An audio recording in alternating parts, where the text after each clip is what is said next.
I have to ask you about this because I'm not sure we ever discussed it last spring on my podcast. What I love about you is sometimes mid-game, like we talked about earlier, fans will call you over, stop you, and have you go right up to the baseball fence and have you take a bite of their food, or sometimes give you a full burger or lobster roll or whatever. I thought you were going to say something else. A full something else. I didn't want that to get out. A full beverage. Oh, no, I don't know if you get beverages or anything like that. On your @the Dancing Umpire Instagram page, I have seen you eat everything again from lobster rolls, I think, to burgers, nachos, maybe Hot even dog. beverages. I have no idea. So how did this start and why? Give me the freaking full backstory. We need to hear it. It's so fun just to walk up to a stranger and take a French fry. Like their initial reaction is like, "What are you doing?" And they realize I'm the umpire, and they're just, "You want some more?" I don't know. It's fun. It's funny. It's never been done before by an umpire. I don't know. It just breaks monotony up. I like that. A stranger trying to eat your hot dog or your hamburger. I mean, it's kind of gross, but I don't know. If you eat the other end of the hot dog, is it really gross? Like they hadn't touched the other end of the hot dog.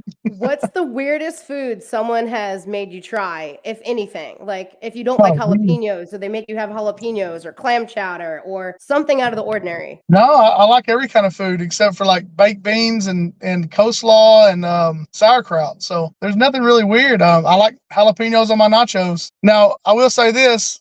Shout out to LSU, by the way, the great stadium, but their food was disgusting. I tried a hot dog, I tried nachos, and none of it was good. So I hope this don't hurt anybody's feelings out there in Tiger Country, but I wasn't impressed with your food. All right, so now that we're dogging on LSU's food, are there any places you've been to that you really enjoyed the food where you're like, dang, I'm going to go back and I'm going to get this food? I wish that I could have went back and got another lobster roll at Fenway. I'm serious. That thing was so good, and it was full of lobster. It wasn't shiesty at all. If you go watch my video, I mean, the pieces of lobster were like that. It was huge and so good. I haven't had many bad places. I've had some mid places. Some like, it's okay, but it's not worth $12. You know, I'd pay $6 for that, but not 12. For the most part, everything's been good. I love sharing people's French fries and nachos, and we're going to say anything else. Sometimes I get thirsty, okay? I'm human. And sometimes I get thirsty. Sometimes water just don't do it for me, okay? But we're not going to talk about that on this podcast. We're keeping it clean. We're keeping it clean. Have you ever said no to a specific food? I know you said you like all things, but have you ever said, no, I'm not going to eat that corn dog, or no, I won't eat that cheesecake? Nope, never. From Dippin' Dots to cotton candy, baby. I like it all. All right, so for my fans that are tuning in right now, if you are going to an upcoming Savannah Bananas game left on the world tour, I think the Dancing Ump just told us there's 30-something games left. What would you like a fan to share with you? So if they're tuning in, maybe they'll give you a little surprise up and coming. What would you want them to share with you? Maybe a good cheeseburger. Right now I'm in the mood for a good cheeseburger. Mustard, ketchup only. I don't need the vegetables. I eat healthy. I don't need no lettuce or tomato or onions. That would be good. Just a nice, good cheeseburger in the foil so I can grab it, and then I can possibly eat while I'm umpiring so it don't get everywhere. Such a perfect answer. So you guys heard it here first. My Savannah Bananas fans out there. I don't know why I keep saying Savannah. It's a tongue twister. Savannah. Savannah Bananas. I keep like butchering that word today. I don't know why. Like I'm like blending both words together. For those of you guys that are tuning in right now, and you want to go ahead and surprise the Dancing Ump, he said, a nice juicy burger. Bring it to him and let him know that I sent it because we're talking about it here in this podcast. Do that. I'm going to give him a game ball. I'll give you a game ball. You tell me you've seen me on Brittany's podcast. You bring me a cheeseburger. I'm going to sign a baseball for you and give it to you. I love that. I'm going to share this out on my social media after I edit it. That way people can see it on my social media too. That's beautiful. I love that. As we continue this amazing 2-part podcast special, you are doing fantastic, by the way, showcasing your personality per usual. Again, this is why I love having you on here. Aside from the dancing and the sharing the food and just being all around amazing, what else is unique about your style of umping? What makes your style of umping so unique and different? I'm very energetic and I don't have a chip on my shoulder. There's no egos in Banana Land. You know, I get yelled at. Players don't like my calls. I get it. But at the end of the day, we have a job to do. And that job is to make sure these fans are happy. I almost say customers because I work for IT as well. So make sure the fans are happy. We're there to entertain. We're there to make sure they have a good time. Yes, they want to win, but at the end of the day, those fans deserve nothing but 100% from us. And if we're mad or upset, we can't give them 100% because we're in our mind thinking about why you're mad at me or whatever the reason. It's not good for what we do. Our job is to entertain, make sure that the players and the coaches and the umpires do their best each and every night. And as we start to wrap up how unique your style of umping is, and of course the food talk, and it's dinner time right now, so I'm getting hungry, and I know my listeners probably are as well. We have to discuss dancing just a little bit, though. I remember you telling me way back that Sir Mix-a-Lot, Baby Got Back, is your favorite song. So is it still currently your favorite song, or did another one slide in and take its place? That'll always be my favorite. That's my karaoke go-to. If you see me at a karaoke place and I'm singing that song. Know every word. I can sing it frontward and backwards. It's just a classic. And yeah, I don't think anybody's ever going to defeat Baby Got Back. So top dances and songs for 2024. And do you still have a mid-game dance routine? That was one of my favorite parts of the show last season. And I also wanted to ask you, how do you come up with your routine? How often do you change it for games? Again, any top dances and songs for this current year? And let's discuss your mid-game dance routine, because I think that sets you apart big time from every other umpire out there. Most umpires are actually every other umpire besides you for the most part. I don't want to say are lame and boring, but they're cookie cutter. They stand there, they make the calls, they do their thing, they get on and off the fields, but you are different. So let's talk about it. Yeah, well, I'll give a shout out to all the real umpires in baseball. They have a hard job. They are cookie cutter, but that's what they're supposed to be. They're supposed to be professional. And a good game is when they're not even noticed. Nobody even knows they're there. I can't say that they're boring. They're just doing their job. They go to these schools, they learn. That's how they're supposed to be. Unfortunately, I hope baseball changed that to let them show their personalities, because I've called with a lot of umpires this year that have done Major League Baseball, that's done a lot of collegiate baseball, D1 umpires, and they get out there and like, man, this is so awesome. This is the most fun I've ever had on a baseball field. But it's not because they want to be that way. It's because they have to be that way. That's their job description. And just like a phone operator, they have to have a good voice. You're not going to get a lady on the phone that sounds like she had 6 packs of cigarettes. You're not going to do that. You're going to get a person that has a good voice on the phone to attract customers. Same thing with umpires. They have a job to do. Their job is to be professional, to get the calls right, and go home. My job is completely different. My job is to call a good game, but entertain always. That's what difference. I can't fault these umpires that are doing what they do because they love it. I love what I do. I love Banana Land. I don't know if I could ever go back to umpiring regular baseball because of the entertainment value that we bring. We're bringing smiles and joy to not only kids, but to parents and grandparents. We're having fun. I forgot your question, but I think one of them was like my favorite dance move. When I do my dances in the 4th inning, first batter, first pitch, and I still do that every game. Sometimes it gets kicked back, maybe a batter or maybe an inning because of something that went long or a promo didn't go according to plan. But most of the time it's the 4th inning, first batter, first pitch. The dances I do, I've mixed it up this year. We have some dances where it stops out. Well, maybe if you're happy and you know it, clap your hand, kind of get everybody involved, and then it'll break into a different dance, like a booty work dance or Baby Got Back, maybe that. So just to get the crowd involved and kind of get their attention, and then break out into a crazy whirlwind of a dance. That is really amazing. I love how you kind of broke down the difference between a typical, and I'll use, for lack of a better word, a cookie cutter umpire. Again, they're there for a specific reason, to make calls, to make sure the game goes smoothly and things like that. I, by no stretch, am making fun of umpires or regular umpires, because obviously I work in the sport of baseball myself, and I'm friends with a lot of the umpires in the ALPB. And a lot of them, like you said, have great personalities. They just can't showcase that because they have to kind of have that hard outer shell and do their job and make sure that the game is running smoothly and properly. But it is nice to hear from somebody like yourself that is able to showcase themselves and be more creative and be more fluid, and also make calls and make it fun for the fans at large. As we stick with the theme of dancing for just a little bit longer, and I love the fact that you still get to do your mid routine. I think you mentioned during the 4th inning. I often see you on your social media doing fun dances with different mascots. Any mascot in particular you enjoyed jamming out with the most, and why? I'm glad you asked that question. The Colts mascot is amazing. Okay, there is a man in that costume. There's a man. I'm not going to say his name. I don't know if I'm supposed to or not, but that man is an amazing human being, and I love that guy. I had the opportunity to spend about 4 hours with him in Indianapolis. He let me tour the stadium.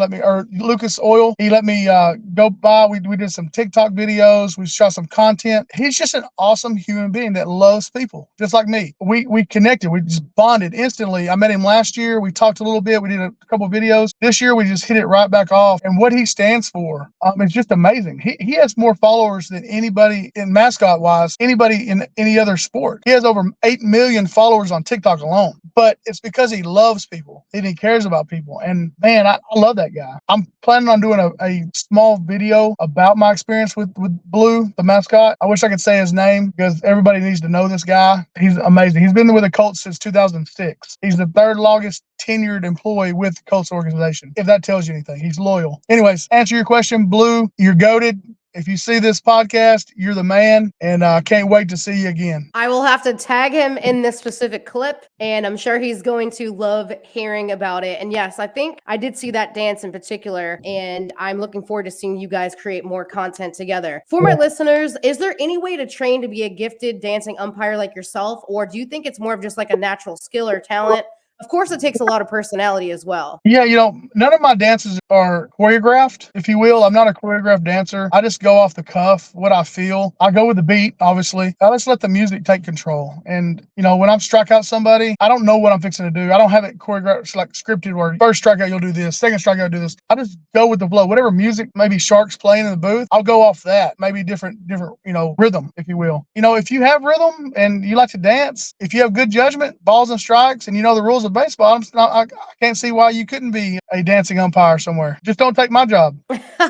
Well, speaking of not taking your job, as we continue this episode, and we're about to wrap up shortly because I know you have somewhere to be, all we have left is I want to talk a little bit about some of the players in the Savannah Bananas, and I also want to talk about the brand new firefighter team, and then I have some fun rapid fire questions to kind of wrap up the episode towards the end. With that being said, obviously more teams are starting to pop up in the Banana Ball League, so that's why I'm kind of talking about this opportunity that there may or may not arise at some point that might need more dancing umpires, because the league to me seems like it's slowly starting to expand. So that's why I kind of wanted to bring that point up, that maybe there might be opportunities for the need for more dancing umpires down the road. And you never know. I mean, it's definitely not for everybody. Obviously, you have to have a good personality and be a people person like my friend right here, but who knows? Or you could be a mascot. Let's talk a little bit about some of the players on the team, because I wanted to kind of wrap up with that. And which routines have you enjoyed the most this season with some of the players? I know that they choreograph some of their dances. I know some of their dances and routines that they do, the little quirky, gimmicky, fun things like pulling fans from the stands are kind of sporadic as well. But what have you enjoyed most from some of the players? Yeah, obviously, Bill Leroy's hand clap, the whole stadium clap for him, and he introduces himself sometimes. Myself, Bill Leroy, that's always a good one. Always the YMCA one I love. Ryan Cox has probably got one of my favorites. It's an upbeat dance type music. Well, we're going to talk about firefighters later, but there's a player named Brito on the firefighters, and it's a salsa, like a Spanish song that you get into. I like those walk-ups, but the entertainment team does such a great job of run celebrations of when the Bananas score a run, doing some type of silly celebration. There's been so many good ones, but one that comes to my mind is they were doing synchronized swimming behind a blue tarp. It was just so funny because they got up and all of them had the swimming goggles on, and it was really funny. You have to see the video kind of to appreciate it. Yeah, I'm going to have to go watch the video either on your social media or maybe on the actual team's personal Instagram page. Is it on your page or is it on their it'll be on their page. Yeah, mainly on TikTok. A lot of stuff we do is on TikTok. I don't know if you have TikTok or not, but my TikTok's Dancing Umpire. Their TikTok is THESAV Bananas, which that might help you if you just start saying the Sav Bananas. You might not get tongue twisted as much. But speaking of the players, Jackson Olsen, he was on this podcast before, and I need to get him back on here again at some point, probably in the off season, because I know he's probably very busy currently. How are we liking his new blonde hairdo? I recently noticed he went like old school Eminem, like bleach blonde. What the heck was the reason for the switch up? Do you like the new vibe? Is it like a new personality thing he's trying to do? What is his reasoning? I really don't know. I really don't. I'm not going to say I don't like it, but I'm not going to say I like it either. I don't know. It kind of looks like a boy band type thing. I don't know. I don't know. I don't know why. Maybe I'm just jealous because I can't do it because I don't have any hair to dye. So maybe I'm just jealous. I don't know. I liked him back with dark hair though. Definitely, he does kind of have that like boy band look going on. Yeah. Maybe he just wanted to switch it up for the season, or maybe he's trying to attract like a new girlfriend? I always see him like talking about like Taylor Swift, but now she's with Travis Kelce. So I wonder if I don't know, maybe he's on the hunt for like a new girlfriend or something. Who knows, Vincent? I'm Who gonna ask knows? him. I'll ask him and I'll get back to you. Yeah, ask him and get back to me. But I had to ask about the blonde hairdo. And I mean, it doesn't look bad, but it's kind of like Oh, shockingly different. So I'm like, what is this? I also recently saw that DR Meadows, so David Meadows, also known as the backflipping center fielder for the yeah, Savs Bananas, proposed recently. How exciting. And what are your thoughts on that? it's really awesome. I got to see her at the game Saturday. She was showing off her ring. Super excited. He's a great guy, you know, on and off the field, just a great human being. Just a country boy, and they seem to really love each other. So I'm happy for him. Did he talk about his proposal with any of the players or with you guys at all, or kind of ask you guys advice on how to do it? Or was it kind of just a surprise for all of you as well? I'm sure he talked to some of his close friends. You know, I don't talk to him every day on the game days and stuff, so I'm sure he talked to a couple of them. A couple of them were, I think, around when he proposed. I'm sure. I mean, our guys talk. You know, we talk about stuff like that. But she's been around for a while. They've been in a relationship for a really long time. So I think he's at a point in his life where, you know, he can juggle both. She comes to a lot of games, so it's not like she's sitting at home. So, you know, with a new marriage, it would take a lot of commitment to be able to travel. You don't want to be married and then your husband's gone 9 months out of the year. That is definitely a proper answer, because you are correct, especially when you're just starting to date somebody, or especially when you first get married. If you're a young couple, you want to be able to immerse yourself in their life and their lifestyle. And it sounds like from you, they've been doing that for a while now. So they're going to probably fit in perfectly together. And I feel like a lot of athletes or umpires or entertainers that can find that special someone, they want to lock them down in a good way, because I feel like it's hard to find somebody that can fit your lifestyle and that understands that, like you just hit the nail on the head perfectly. Sometimes you have to be on the road, or you have to go to an event, or you're going to be on a cruise and things like that. So I agree with you. I just wanted to ask you about it because I thought it would be fun and playful to talk about some of the insider fun things that happen with the team. Any other fun Sav Banana insider news that you could share with us about any of the players or yourself? Yeah, I'm learning how to do a really good split, so that's entertaining and painful. But other than that, I think everything's good. Adding a new team, the firefighters. Yes, I was just about to ask you about that. That was my next topic. Yep. But out of the firefighters, they only have, I think, 4 more games left, and their season will be over, and then it'll just be the Bananas and Party Animals the rest of the season. But these firefighters, they brought about 5 players from the Bananas, or 4 players from the Bananas and 1 from the firefighters, and they're a great team. I mean, they're really good. They were coached by Val Perez, which is she leaves actually today to play in the USA Women's Baseball Classic. Awesome human being. She coached them this year. They're going to be a great team next year. I just see them adding on. They have a lot of entertainment value, but they also can play. It's cool to see another team be involved in it, and it kind of breaks up the monotony with just the Bananas and the Party Animals playing each other. Yeah, so my theory, and you don't have to say yay or nay to any of this, of course, but I think I mentioned it in our episode last year, but my theory is eventually there'll be like a banana ball league in its own, and Jesse Cole, the Savannah Bananas founder, I think is slowly going to continue to introduce new teams each season, which is absolutely brilliant. What a popular idea. And as you mentioned, for years, it's just been the Sav Bananas and the Party Animals. Now they're kind of introducing this firefighters team. Do you kind of know like how it came about? What's the new hype around the team? I think their uniforms are really unique too. It's like yellow and orange flames. It almost gives like a Chester Cheetos bag type of vibe, like very bright and colorful. Like, what is the hype around this team so far? Again, I know it's very fresh and new, but they seem to be doing very well so far, even from a social media standpoint. They've done great. Like I said, they have a good following already. I mean, who doesn't love a firefighter? What they've done just in the 18 games they've played, or 14 games, it's been great. When they score a run and they do one of their celebrations, like the crowd goes crazy. As an umpire, I've never went out to the crowd after the game and someone say that game sunk because the Bananas lost. Not one time I've ever heard that. Like, they didn't have a good time because the Bananas lost. They're there to have a good time. Win, lose, or draw, fans don't matter. It doesn't matter to them. And that's what makes Banana Ball great, is these fans are there for the players. They get connected to, just like your favorite TV show. You might like the lines, the storyline, but you get involved in the actors or their character. And that's kind of what Banana Ball is. Everybody loves Coach Rack. Everybody loves Jackson. Everybody loves, Ryan Cox, DR Meadows. Everybody loves Stilts. And that's what's great about Banana Land is, yeah, we can add all these teams. At the end of the day, they don't care who wins or loses as long as they had a good time. I think it's a great idea adding more teams to Banana Land. Yeah, Yeah, I agree with that. And just as we spoke about, just looking at their social media for the firefighters, a lot of their on-field games and such are geared towards what would be a quote-unquote firehouse. For example, if you look at their social media, they have ladders on the fields, little kids running around in makeshift fire trucks, fire hydrants, players just being very playfully taken out on stretchers and such. Have you been able to umpire any of those games yet? And what is unique about that experience compared to going to watch a game of the Savannah Bananas versus the Party Animals? Yeah, I've done 5 or 6 of their games, actually. I'll do their last 2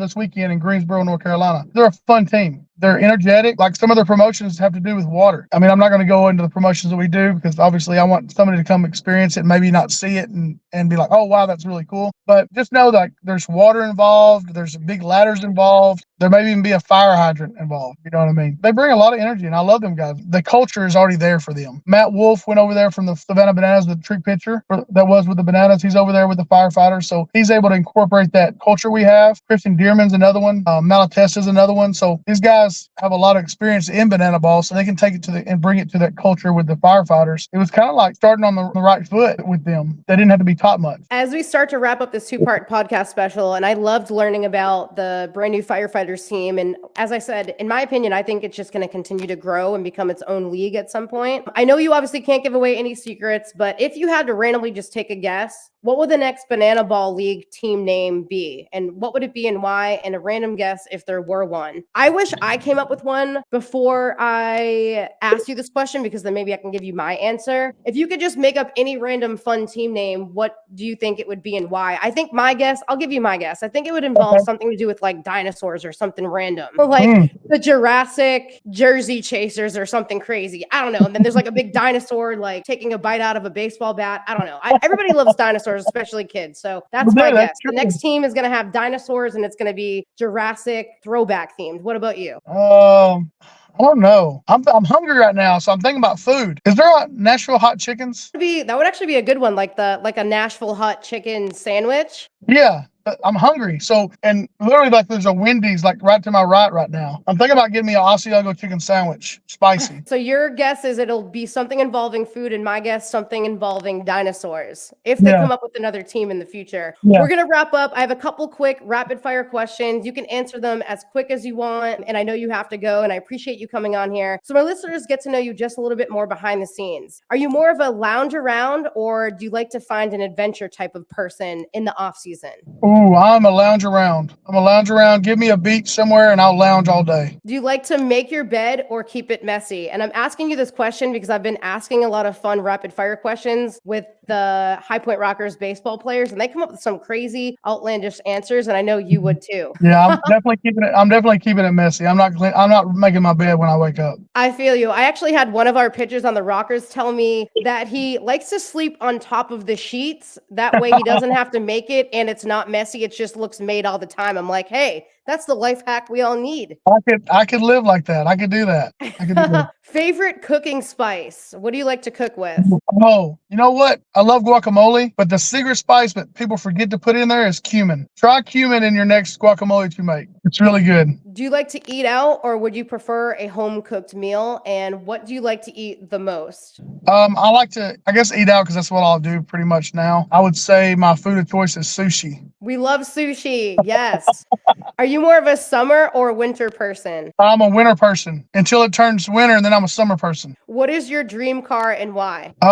Dream car, I want a Toyota Tundra. Specific color? I want it silver so it won't show all the dirt. Smart. I have a white car for that same exact reason.